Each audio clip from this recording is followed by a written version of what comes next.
Au sous-sol de l'hôtel tenu par le camp de Samir, il y a un homme et une femme. L'homme est libanais, jeune, réceptionniste, otage.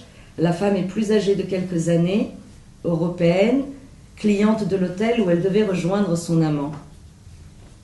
Quelle idée de retrouver son amant dans un palace à Beyrouth en 1976. Je ne sais pas pourquoi cette femme me fait penser à Lolbestein, otage elle aussi. Je me dis que ça ne va pas. C'est tellement durassien que ça en est ridicule. Franchement, Duras, إنه rien que ça يعني إنه ولو بس حلو حلو كتير شيء جميل جدا جدا جميل. Là. Maintenant, ils sont là la nuit aussi. Ils m'empêchent de dormir.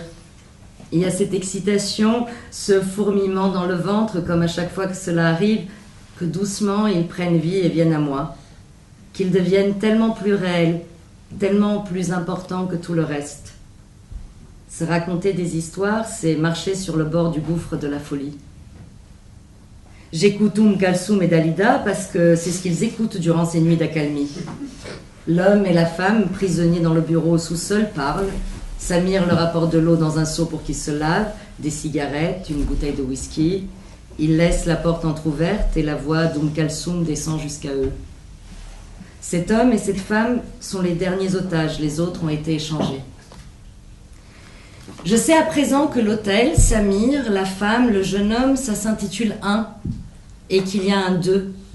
Un hôtel encore, cette fois-ci c'est le Holiday Inn, j'en suis sûre, et c'est presque 20 ans plus tard. Une femme est à la fenêtre, même si elle ne devrait pas y être, même si ce soir-là, on ne pilonne pas trop depuis les montagnes qui entourent Sarajevo. Elle se souvient des trois autres, la femme, l'homme Samir, et des nuits d'accalmie à Beyrouth. Je ne sais pas encore quel lien a-t-elle avec eux, mais je sais qu'elle en a un. Je n'entends pas encore sa voix, j'ignore encore ce qu'elle dit, je tends l'oreille, ça va venir. Je doute forcément. Je me dis que c'est terriblement mouawadien. Mais il est trop tard pour rebrousser chemin, ils sont là, trop réels. Je sais à présent que je n'arriverai plus à les semer. Ils prennent vie et viennent à moi. La dernière fois que je me suis assise en me disant que j'allais me lancer dans une chronique, c'était le 5 décembre. Spontanément, j'ai eu besoin de retourner avec les mots au 5 octobre, au départ. Ça m'a fait du bien de revoir un peu d'où je partais, dans quel état d'esprit j'arrivais, à quel tournant de ma vie je me trouvais, d'accepter de partager aussi mon intimité. Je ne trouve pas cela très évident comme exercice. Depuis quelques jours, je pense beaucoup au personnage de Heidi. Elle fait des crises de somnambulisme et veut monter sur le haut d'un clocher pour retrouver des paysages familiers. Je ne veux monter sur aucun toit, et Beyrouth, c'est pas les Alpes et certainement plus la Suisse du Moyen-Orient, mais c'est un peu ce mal du pays et des êtres chers qui me tourmentent. Je pense aussi à Heidi parce que j'ai du mal à dormir. Je réfléchis trop, je me réveille au milieu de la nuit et je fais les 100 pas dans ma tête en marmonnant des trucs incompréhensibles. Je fais des cauchemars sur des gens qui squattent l'appartement pendant que j'y habite. Mais ça, c'est la faute à Willy Protagoras. Parfois aussi, je tombe dans des trous noirs et j'en passe.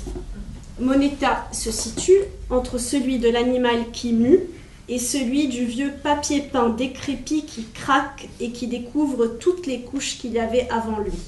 Les autres couleurs et les autres textures. On aura beau les recouvrir de couleurs neuves, elles finiront toujours par réapparaître au premier coup d'humidité. L'humidité et le froid y sont pour beaucoup. J'ai du mal à croire que ces températures basses durent des mois. J'ai du mal à comprendre que quand le ciel est bleu et qu'il y a du soleil, ce sont les jours les plus froids. J'ai l'impression de parler une autre langue. Ici, de mon balcon, que Nada appelle très justement l'observatoire idéal des saisons, j'ai vu se métamorphoser jour après jour les arbres situés dans le jardin d'en face. J'ai vu les feuilles changer des couleurs et tomber les unes après les autres jusqu'à laisser les 6 arbres entièrement nus. J'ai découvert des tons de rouge et de jaune que je ne connaissais pas. J'ai apprivoisé un des arbres, le plus grand. Nous avons de longues conversations muettes sur la chute, la gravité, les racines identitaires et le nudisme. Quand on regarde, on a l'impression qu'il ne se passe rien. Mais quand on observe, on se rend compte à quel point les choses changent un peu tous les jours. Un peu tous les jours, j'ai vu passer l'automne. Un peu tous les jours, j'ai appris des tas de choses. J'ai discuté avec des gens différents, j'ai géré la distance avec les personnes aimées, je me suis posé des questions que je ne m'étais jamais posées. J'ai probablement changé. Je rentre le linge dans l'appartement et en profite pour regarder le ciel et les arbres. Il ne reste plus aucune feuille sur mon grand arbre préféré. La métamorphose est permanente et silencieuse.